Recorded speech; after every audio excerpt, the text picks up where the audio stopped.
The rain beat relentlessly against the windows of our new home in Willow Creek, a quiet suburban enclave we'd moved into just 4 days ago.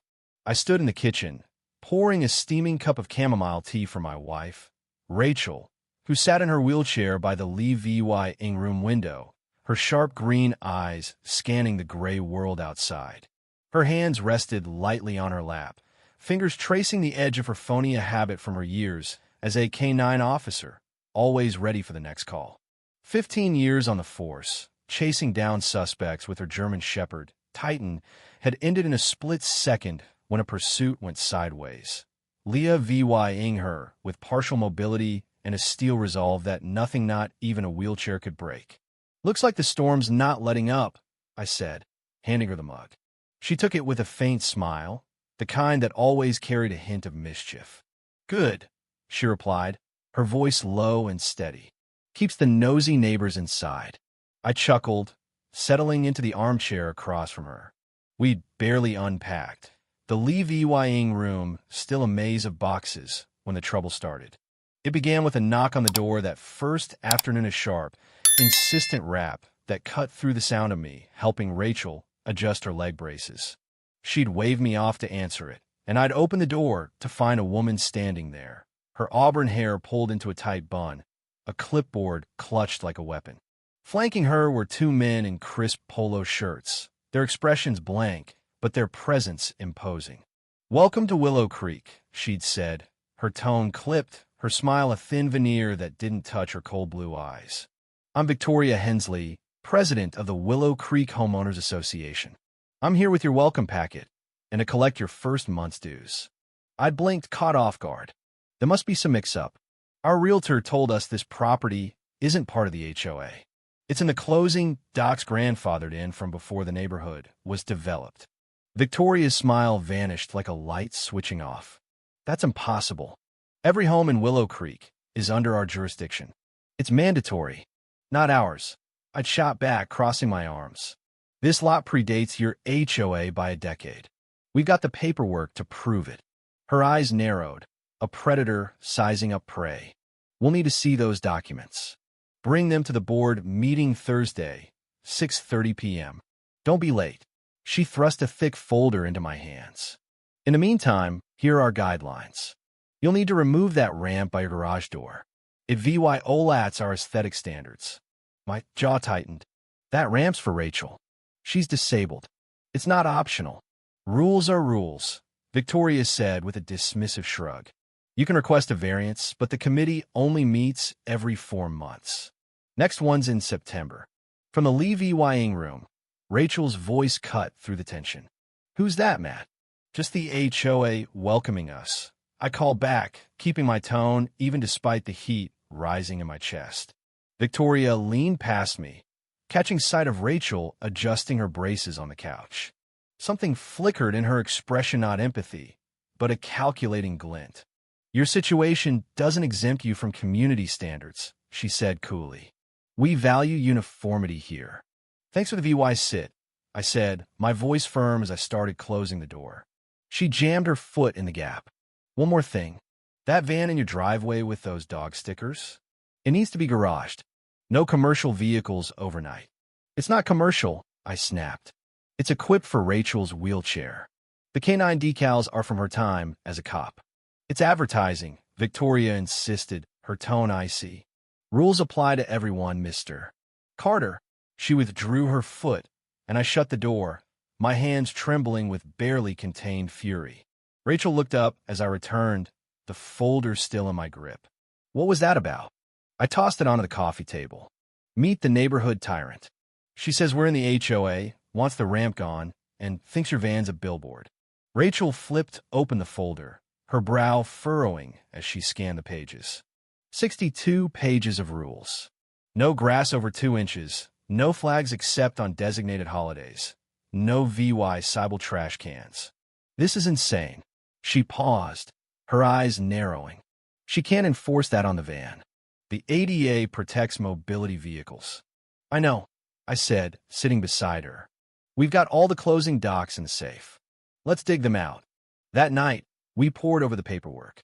Sure enough, Our property built in 1975 was explicitly excluded from the HOA's reach. Willow Creek had sprouted up around it years later, but our lot remained an island of independence. We went to bed armed with facts, but I couldn't shake the unease curling in my gut.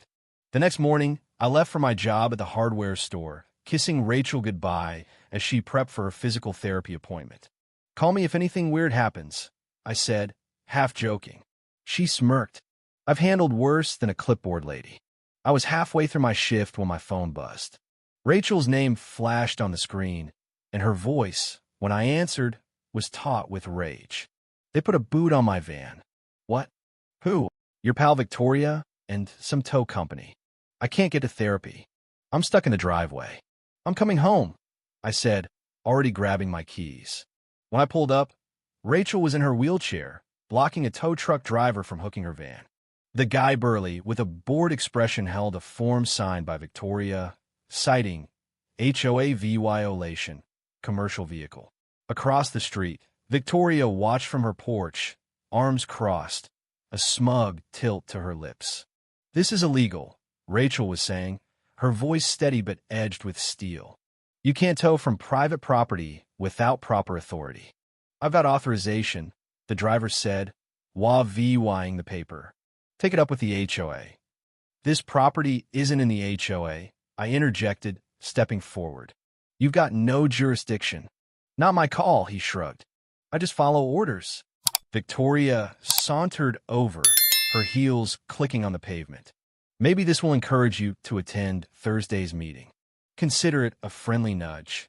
Rachel's eyes locked onto her, a dangerous glint sparking in them. "Remove the boot," she said quietly, "or I call my old precinct. You'll have a dozen cops here in 10 minutes investigating theft and ADA violations." The driver hesitated, glancing at Victoria. "She's bluffing," Victoria scoffed. Rachel held up her phone, her police badge gleaming on the screen. "Try me." 15 minutes later, after a tense call to her former lieutenant, Mike Torres, the boot was off. A patrol car rolled up Officer Jenna Brooks, Rachel's one-time trainee, checking the scene. Victoria retreated, her smugness faltering, but I knew this was just the opening salvo.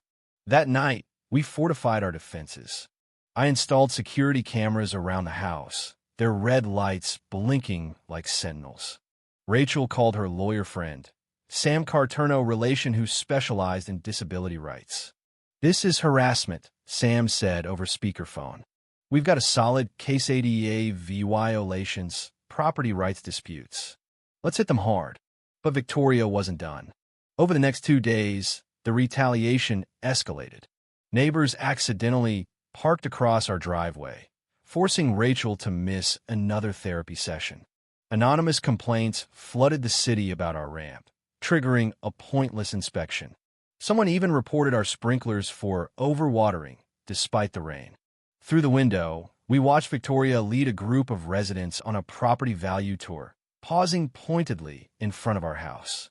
"They're trying to break us," Rachel said, her voice calm, but her fingers drumming a war rhythm on her armrest. "There's more to this," I replied, frowning. "That tow truck showed up too fast. I bet she's got to deal with them." Rachel nodded, her mind already racing. "Let's dig into her. I'll call Mike and pull some strings." By Wednesday, we had dirt. Mike's contacts revealed Victoria had a history for complaints of HOA overreach in other neighborhoods, all dropped under mysterious circumstances. Property records showed she owned a rental in the next county, a towing company sign staked in its yard. "Same outfit that booted my van," Rachel said, her eyes gleaming. "She's running a racket." Thursday dawned with a twist. I came home from work to an empty driveway. Rachel's van was gone. My heart pounded as I dialed her, getting no answer. Panic clawed at me until my phone rung an unknown number. "Matt, it's me," Rachel said, her voice strained. "They towed the van while I was at therapy. I'm at Apex Towing on Miller Road. They want due loft 500 to release it." "I'm coming," I said, already in the car. The impound lot was a fortress of chain link and barbed wire.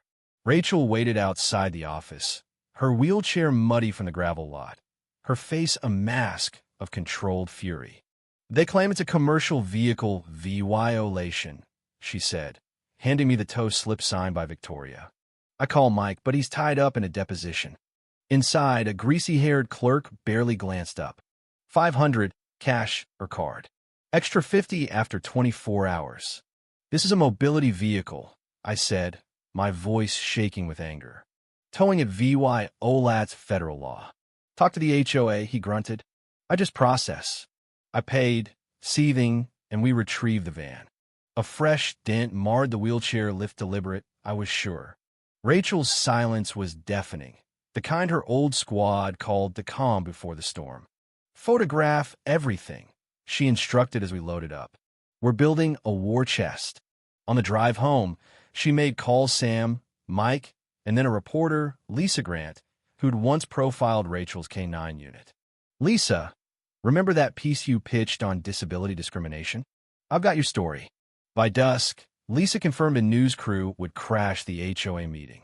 As we pulled into our driveway, we spotted something new: tiny American flags lining our property, planted by our neighbor, Ed Grayson, a grizzled retiree who'd lived here since the 70s. Marks the original lot line, he called from his porch. Your place was never theirs. Been waiting for someone to shove it in Victoria's face. Rachel grinned, the first real smile I'd seen all day. Thanks, Ed. About time someone fought back, he said. She ran the Millers out last year over their RV. Inside, Rachel donned her old dress, uniform navy blue, medals pinned, Titan's photo tucked into her wheelchair pouch. Mind games, she said, catching my look. Victoria wants to humiliate us. I'll show her who she's up against. The HOA meeting was in the community center, a squat building with a token ramp around back, another ADA violation Rachel photographed. Inside, 30 residents faced a table where Victoria and her board sat like a tribunal. She didn't look up as we entered, barking, "Non-compliant homeowners get 2 minutes. Board rulings are final." Then she saw Rachel uniformed, unflinching, and faltered. Whispers spread. "Officer Harper," someone murmured. The door swung open. Lieutenant Torres strode in, flanked by Jenna and Lisa, press badge gleaming. Victoria's face reddened. "This is a private meeting. Public space, open meeting laws," Lisa countered, her camera rolling. Rachel wheeled forward. "We're here about the illegal towing of my ADA vehicle and harassment over our exempt property." I laid out our docs deed, survey, title insurance, and Sam's cease and desist letter. Torres added, "We're investigating selective enforcement and towing kickbacks. Multiple complaints have surfaced." The room buzzed. A woman stood. "They towed my daughter's car over a college sticker, due law $350. A man chimed in, "Fine me for a mailbox 2 inches too high." Victoria pounded her gavel. "These aren't on the agenda." "I moved to add them," said a board member, Clara Evans, her voice trembling but firm. "And re-VYEW, the towing contract, especially the payments to Victoria's sister's landscaping firm." Victoria blanched. "That's slander." "Is it?" Clara held up financials. "Checks to Hensley Green, registered to your niece." Silence fell. Rachel's voice cut through. "The problem's not my K-9 decal, it's your corruption." Torres stepped forward. "MS. Hensley, we need you at the station regarding fund misappropriation." As Victoria was let out, protesting, the board voted to recognize our exemption, refund our fees, and audit the books. Outside, neighbors swarmed Rachel, sharing their own tales. Ed handed us a bottle of bourbon. "You've unshackled us," he said. Rachel smiled faintly. "This isn't the end. HOAs can work if they're fair. I might run for the board, keep it honest." 6 months later, our backyard hosted a barbecue. The playground funded by Victoria's recovered due law 250,000 boasted ramps and swings for all. Victoria had pleaded guilty, serving 2 years. Rachel, now accessibility chair, showed kids how Titan's tricks worked, her laughter ringing out. Ed sidled up as I grilled. "Takes a bully to show what community ISN tanned, a fighter to show what it can be." I raised my beer. To saying no to tyrants and yes to home. Willow Creek had changed, fences opened, kids roamed, and for the first time felt like ours. If you were the one in this story, how would you react? Would you stand up and fight back, or accept the unreasonable pressure and control from the HOA? Share your thoughts in the comments below. And don't forget to subscribe, like, and share this video with more people. Your small action gives us the motivation to keep bringing you more intense and engaging stories. Thanks for watching, and we'll see you in the next video.